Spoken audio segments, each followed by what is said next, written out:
Danger Dolan. From lazy "they were the killer all along" twists to magic bullets that fix continuity, we look at 15 of the dumbest movie endings. Number 15. Hide and Seek. If you like bland thrillers with bland twists, then do we have a film for you? That one where De Niro is being stalked by his child's imaginary friend. But what's that? The imaginary friend is real, and it was De Niro all along because he's crazy? That makes no damn sense, and the filmmakers know that it doesn't. How do we know that? Because there are 4 goddamn alternate endings on the DVD, which each make about as much sense as the De Niro one. These guys have no idea what makes a good thriller. Do not seek this film out, just leave it hiding. Forever. 14. The number 23.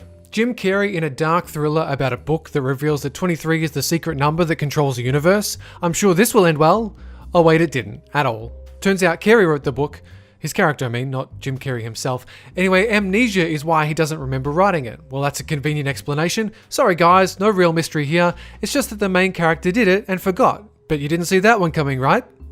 Right? Number 13. The Ninth Gate. The first of 2 Johnny Depp films on our list. This one is probably the least known of the 2 though, maybe because this one involves books that conjure up the devil. The ending involves people setting themselves on fire, then sex outside a burning castle, and then Johnny Depp maybe finding immortality. Kind of maybe, it's just sort of him walking into a blinding light. The ending is really out of character for what came before, which is a tight paranoia thriller, and this ending just leaves a bad taste in your mouth. Number 12. I Am Legend. I Am Legend is based on a book that takes the vampire mythos and tries to attach scientific explanations as to the creature's existence. The film takes this idea and screws it, preferring to be a Will Smith action vehicle rather than a piece of compelling science fiction. This is epitomized in the last scene where, upon realizing that he's been killing thinking creatures, Smith decides to blow them up. The alternate ending is a lot more interesting and involves Smith having to confront that he's been murdering loving creatures, but there's no explosion, so we need to blow something up because people want explosions! Number 11. Secret Window. So it turns out the guy that's been stalking Johnny Depp is just a figment of his own imagination, because no one would ever really stalk Johnny Depp, right? This ending can be seen a mile off. Hell, I even saw it coming when I saw the trailer for the film when that came out.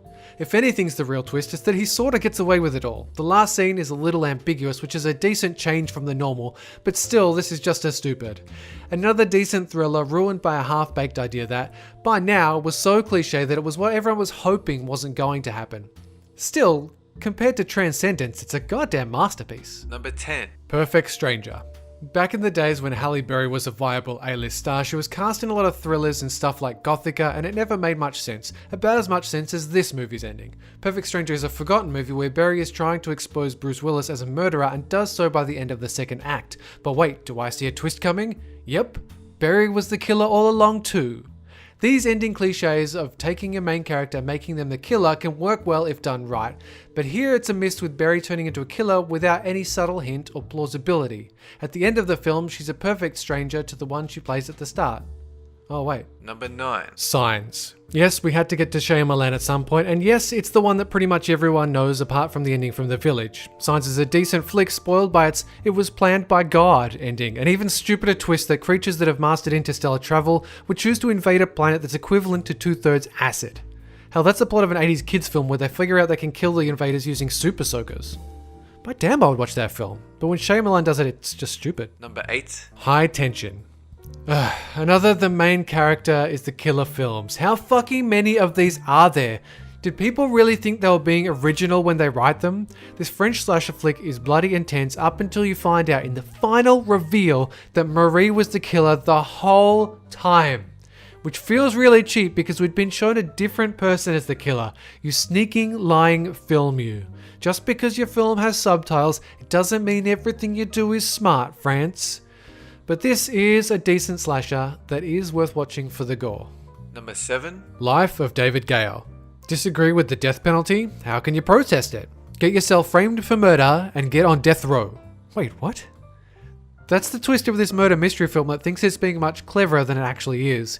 The end trade-off makes capital punishment protesters look like lunatics rather than giving any sort of real insight into the debate. Giving this motivation to Spacey's character is totally unbelievable and ruins the whole film. The idea that anyone would sacrifice themselves to prove that innocent prisoners are executed is a self-defeating action. Literally. Number 6. Color of Night. Bruce Willis and twist endings somehow have gotten linked, much like Harrison Ford and improvised scenes, with very mixed results. Sixth Sense, fine. Unbreakable, fine. Color of Night, fuck no. This erotic thriller sees Big Willie as psych, treating a number of patients and one of them is a killer. Not a bad start. Then the film is boring. More boring. Then twist ending. One of his male patients is the woman he's been sleeping with and she's the killer. Too bad we can't see that a mile off and we have to endure several terrible sex scenes to put the erotic into erotic thriller. Bruce, please stick to shooting things. Or at least not banging things. Number 5. Contact. The 90s. The Cold War was over and now we were all much more afraid of aliens blowing up our monuments Independence Day style than the Soviets. Contact was one of the rare movies to treat first alien contact in a realistic and scientific way.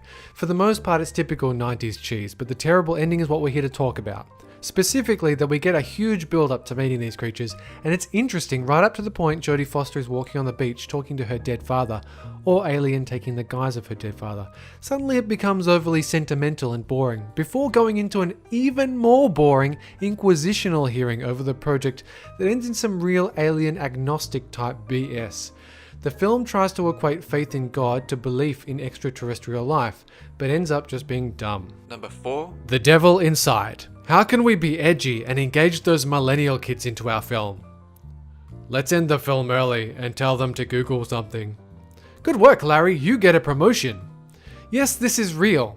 The film ends mid-scene with a title card instructing you to go to a website if you want to know more. What the fuck?